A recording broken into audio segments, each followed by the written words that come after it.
Welcome back to another episode of 40 Facts About the 40K Universe. I am your host, Gershwan, and today we're going to be talking about Ork clans as we get into a quick synopsis of each of the 7 major clans.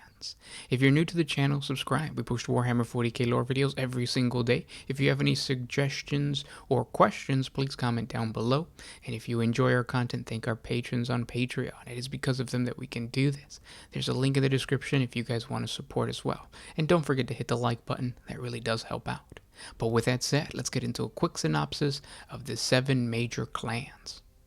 The basic orc fighting unit is called a warband, an organization roughly equivalent to a company in human military terms. A warband is commanded by a large and aggressive orc chieftain, usually called a war boss. The warband is split into a number of mobs, with each mob usually led by an orc noble, referred to as a boss or a nob. Warbands are usually part of a tribe, but can be independent. These tribes are ruled over by a powerful warlord, the most dangerous and ambitious war boss who has fought his way to dominance over his kind. A tribe can be comprised of anything from several hundred to over 1 million orcs and will claim control of an entire continent or a world. More commonly, a habitable world will sustain several orc tribes in a more or less perpetual state of war with each other until they join in a wog. To the orcs, this state of affairs is perfectly satisfactory. If an orc tribe is beaten by another stronger tribe, the defeated orcs welcome the opportunity to be led into battle by a new warlord of even greater power. Tribes are constantly breaking apart and reforming in the crucible of battle, but at the core of orc society is something called a clan. Orc clans cut across warbands and tribal boundaries. The clans embody a philosophy among most orcs, each clan emphasizing particular elements of the orc culture above all others.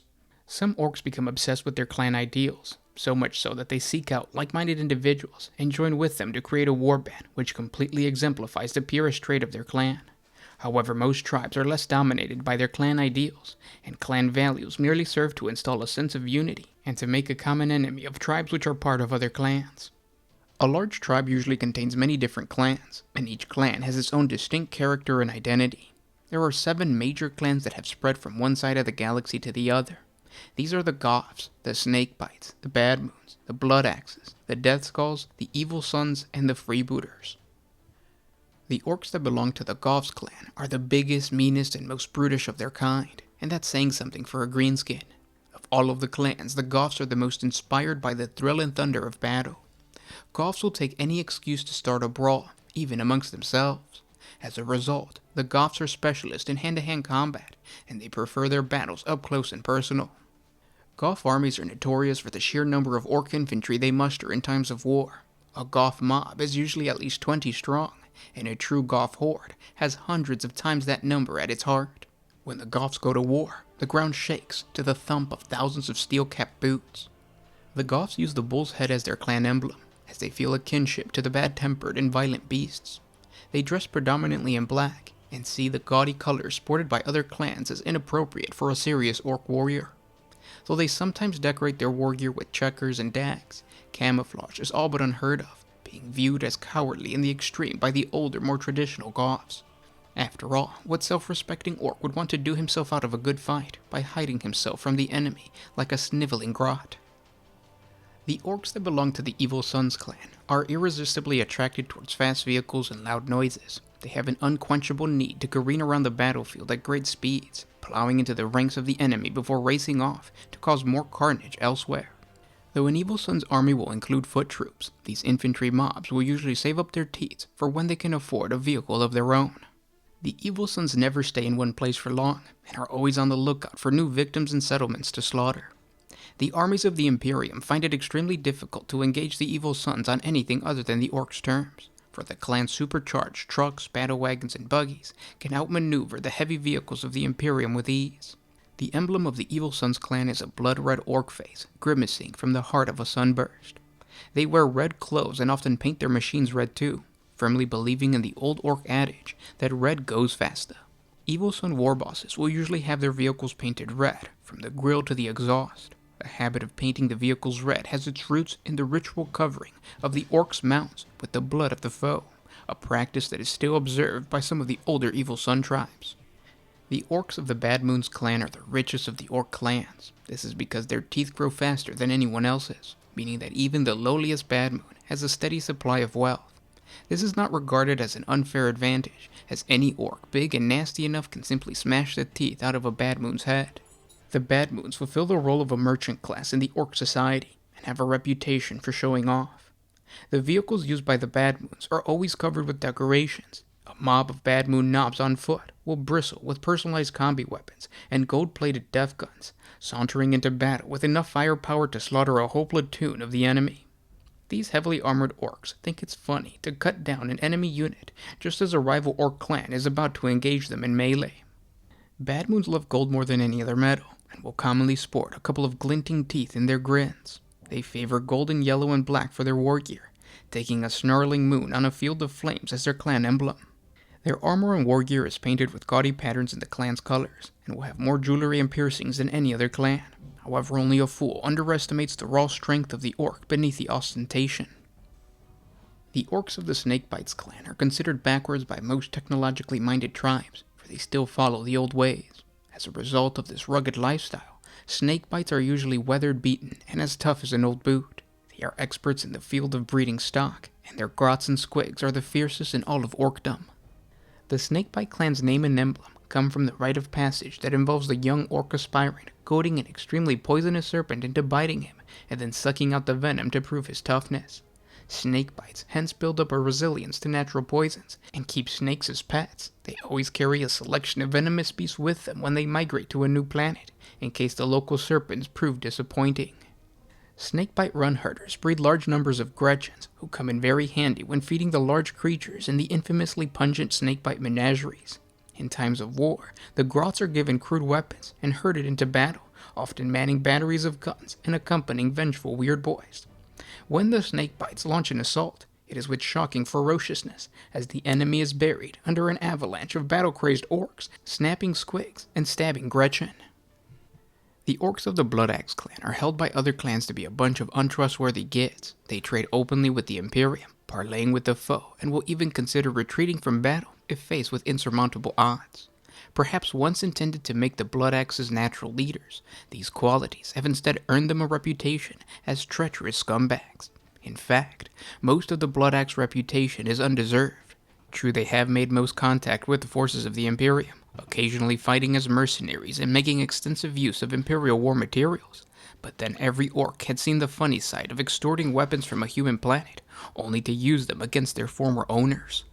Bloodaxes view the act of getting shot down before they have killed any of their enemy as a terrible waste of an opportunity, and so adopt the practice of wearing camouflage. This makes them a target for other orc clans, but in truth the Bloodaxes care little. The war bosses of the Bloodaxe clan seem to have a better understanding of the grand strategy of war, planning out large-scale battles or even entire campaigns in detail. When dealing with other races, the Bloodaxes are uncompromising and vicious. Should a human ever be caught trying to swindle a Bloodaxe, he will be hacked to death where he stands. The orcs of the Deathskull clan are plunderers without equal. They are tremendously good at looting, borrowing, scourging, scavenging, and stealing things from their fellow orcs, and notoriously bad at giving them back. Deathskulls would make capable scientists and excellent engineers if their fascination for new things lasted longer than the time it took to steal them. The Deathskulls see battle as a two-stage process, often hurrying the killing part in an effort to speed along the scavenging spree that follows. After the battle, the boys really go to work, feverishly stripping the corpses of the fallen of everything, from ammunition to bootlaces. Many Deathskulls will take grisly trophies, such as the victim's scalp or skull, into the bargain. Only when the loot is returned to the camp does the inevitable infighting break out, as the Deathskulls trade, barter, and auction off their ill-gotten gains. Deathskulls use the horned death head as their emblem. Once they have stolen something, they personalize it to establish ownership once and for all. This often involves painting it blue, the color which they believe attracts the eye of the gods and protects them from harm. The superstitious Deathskulls even use blue war paint, sometimes going so far as to paint themselves blue from head to toe the night before the battle. And then there are the orcs of the Freebooter clan. In all reality, they're not a clan. They are piratical orcs who exist on the fringe of orc culture. Freebooters are bandits and sellswords belonging to no specific tribe. Often they will employ what the Imperium has named the Jolly Orc Skull and Crossbone Emblem, a universal symbol of all freebooters. These mercenary orcs are known to use the sigil to adorn their banners, clothes, and vehicles. Freebooters are known as outcast orcs who roam the universe in small, often dilapidated orc spacecraft and hide out in isolated planets and large asteroids. The band is usually led by hardened war bosses who prefer the title of captain. These individuals are the biggest, strongest, and most cunning cutthroat orcs within their mercenary war bands. Luckily for those spacefaring races, the presence and predations of many orc freebooter fleets are without unified purpose, and they often are more inclined to war upon their own kind as much as anything else.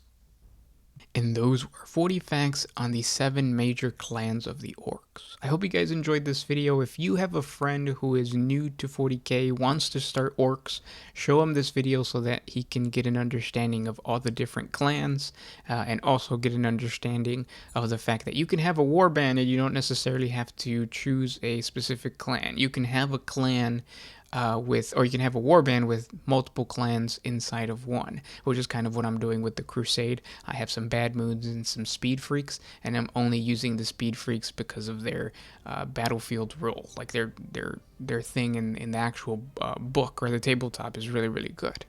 And so I wanted to create this quick little synopsis because we do have a 40 facts video that goes into extreme detail of each individual clan. I'll link it up above, but it's an hour long, so a lot of newcomers don't have that time to invest to learn about the entirety of the orc clans. So this is just a quick little video for them, and the lore is coming straight from the old school 5th edition Ork Codex, my favorite codex of all of them. Well, I think 5th edition probably had the best lore in the codex. It was just designed and just written really, really nice. So that's where this is coming from, and it's really what inspired me back when I was younger to create my orcs. So I hope it helps you guys out, and if you guys have any suggestions for any other topics, if you guys enjoy our content, let us know in the comment section below. And with all that said, I'll talk to you tomorrow. This is Garsh1 with One Mind Syndicate signing out. Always